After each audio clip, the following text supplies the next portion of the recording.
नमस्कार, मैं अबरार खान यूट्यूब मन से।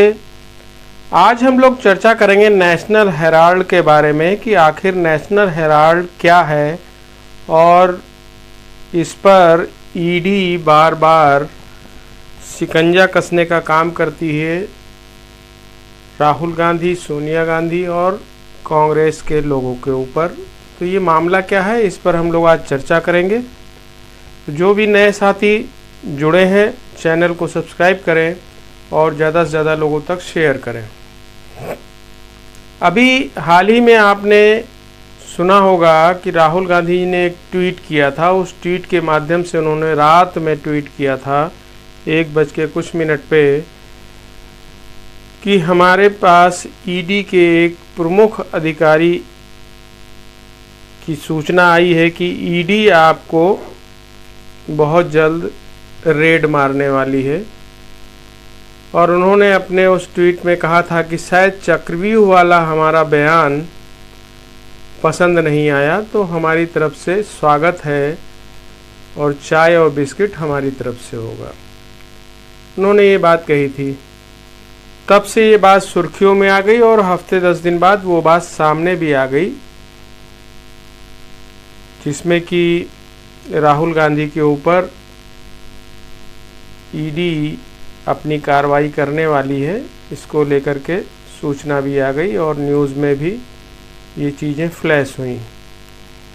तो ये क्या है और इस पर जो इस तरह की बातें आती हैं, क्योंकि 2022 में आप लोगों ने देखा है कि लगभग 55 घंटे की पूछताछ ईडी के द्वारा की गई, जो कि राहुल गांधी और सोनिया गांधी दोनों से ये पूछताछ हुई थी और उसके बाद उनको जाने दिया गया था, कोई कार्रवाई नहीं की थी।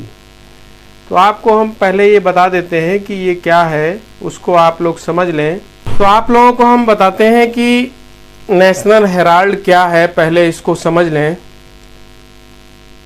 ये एक अखबार है नेशनल हेराल्ड, जो कि कांग्रेस पार्टी चलाती थी। ये 1930 के दशक में यह अखबार शुरू किया गया था। उस वक्त कांग्रेस के विचारधारा को आगे बढ़ाने के लिए अंग्रेजों के खिलाफ यह अखबार निकाला गया था, यानी देश की आज़ादी की लड़ाई के लिए इस अखबार को निकाला गया था। यानी आज़ादी की लड़ाई की एक तरह से विरासत है। और इस अखबार में पंडित जवाहरलाल नेहरू, सरदार पटेल और दूसरे बहुत से राष्ट्रवादी आंदोलन से जुड़े हुए लोग इस पे अपना लेख लिखते थे और जनता तक पहुंचाने का काम करते थे।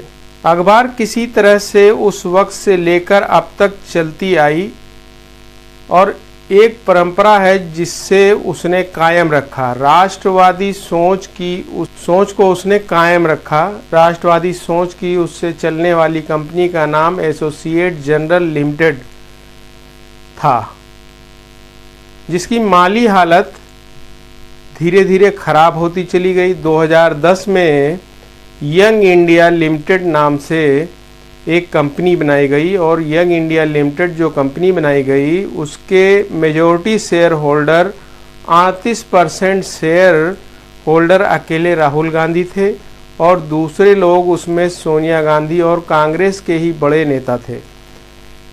कांग्रेस पार्टी के नेताओं के आसपास ही पूरी शेयर होल्डिंग रही। यंग इंडिया लिमिटेड, जिसमें कि राहुल गांधी और सोनिया गांधी के पास शायद सबसे ज़्यादा शेयर्स था, इस यंग इंडिया लिमिटेड में जितनी भी एजीएल की देनदारी थी, एसोसिएट जनरल की देनदारी थी, वह सब हम दे देंगे। इस बदले में इस पर जो भी देनदारी थी उसको यंग इंडिया दे देगी, बदले में सारी संपत्ति ले ली, ऐसा ईडी जो है आरोप लगाता है। और इतनी पुरानी कंपनी थी, उसके अपने दफ्तर थे। बेंगलोर में दफ्तर था, चेन्नई में दफ्तर था, लखनऊ में था, दिल्ली में, मुंबई में भी उनके अपने दफ्तर थे नेशनल हेराल्ड के, जो कि यंग इंडिया के नाम से चेंज हो गया। सब मिलकर के करीब 988 करोड़ के आसपास उसकी कुल संपत्ति थी, जिसमें कि 750 करोड़ की जो संपत्ति थी वो रियल इस्टेट की तरह थी, यानी बिल्डिंग बनी हुई थी।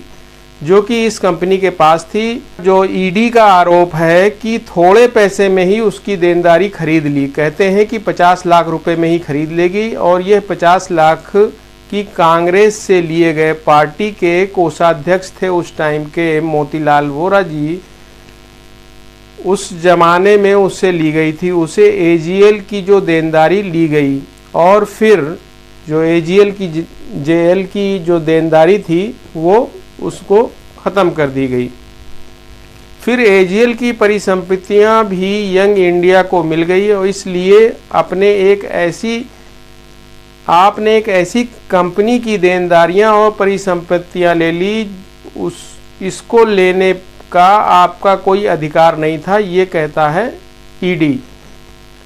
और इसको लेकर के ये मामला बनाया गया, जिसमें राहुल गांधी, सोनिया गांधी और तमाम दूसरे कांग्रेसी नेताओं के खिलाफ, और इसी पर पूछताछ राहुल गांधी और कांग्रेस के जो और भी जो पक्ष के लोग हैं। तो ये भी जानना जरूरी है कि देखिए, राहुल गांधी और बाकी के तमाम जो नेता वह कहते हैं कि यंग इंडिया लिमिटेड नियम 25 के तहत है, और हमने इसीलिए इसको बनाया था कि हम जो अखबार चलाते हैं इस कंपनी को हम बचा पाए। हालांकि अब वह कंपनी जाहिर है कि नहीं है, लेकिन उसकी जानकारियां जो है वह लेकर के हम लोगों ने उसको कुछ इस तरह से संभाल लिया, और इस बात को कहा जाता है कि हमें फ़ायदा इसका हुआ तो यह भी देखा जाना चाहिए। उन्होंने ये सवाल किया है कांग्रेस के लोगों ने कि अगर हमको कोई फ़ायदा हुआ है तो आप हमें बताइए, दिखाइए हमें। यंग इंडिया कंपनी एक्ट के धारा 25 में रजिस्टर हुई है, जिसमें कि नो प्रॉफिट कंपनी माना जाता है, यानी कि इसके जो शेयर होल्डर होंगे उसको इस कंपनी विशेष से कोई भी प्रॉफिट नहीं मिलेगा। It's a no profit company. क्या हमें कुछ पैसे मिले, धन शोधन हुआ, मनी लॉन्ड्रिंग हुई, इसका सवाल कहाँ होता है। जब कंपनी 25 धारा की एक्ट के तहत यंग इंडिया रजिस्टर है, तो जाहिर है 1 रुपये का फ़ायदा राहुल गांधी को तो हुआ ना हुआ अभी तक इस्टेब्लिश होता हुआ नहीं दिखा। यह कंपनी, इसके लिए Rahul Gandhi majority share holder में से एक हैं, उनके पास एसोसिएट जनरल की सारी परिसंपत्तियां, सारे शेयर्स हैं। यह तो हकीकत है कि 988 करोड़, जिसमें से 750 करोड़ की तो रियल इस्टेट है, जिसको कि जब्त कर लिया गया है। लगभग 751 करोड़ की जो संपत्ति है पिछले साल नवंबर 2023 में जब्त कर लिया गया था। अब केस का यह खाका तैयार और अदालत के सामने जाना है ईडी को, और ईडी का कहना है कि देखिए, बड़े गलत तरीके से इस कंपनी की सारी परिसंपत्तियां, जितनी भी उसकी प्रॉपर्टी थी, वो यंग इंडिया ने ले ली है। वह यंग इंडिया जिसमें राहुल गांधी और तमाम दूसरे नेता हैं, और उन्होंने इतनी बड़ी संपत्तियां हथिया ली गलत तरीके से। और यह जो जालसाजी है, यह जालसाजी कांग्रेस के नेतृत्व के नाम है।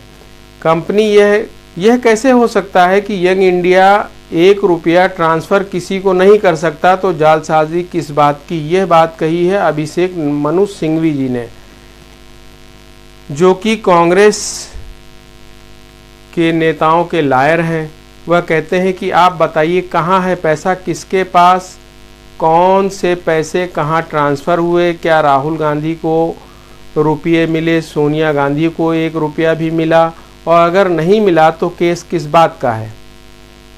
तथ्यों को भी समझना बहुत ज़रूरी था, और तथ्य यही है। लेकिन बात यहाँ से आगे बढ़ती है, और बात यह है कि देखिए, इस केस को रजिस्टर करने के बाद, पूछताछ करने के बाद, यह कैसे अब अपने आप में एक ऐसी स्थिति में पहुंच गया है जहां पर अब इसे आर्गूमेंट शुरू होगा, इसमें आर्गूमेंट शुरू होगा, ट्रायल शुरू होगा, गिरफ्तारियां भी हो सकती है पूछताछ के बाद। उस वक्त तो कुछ नहीं हुआ।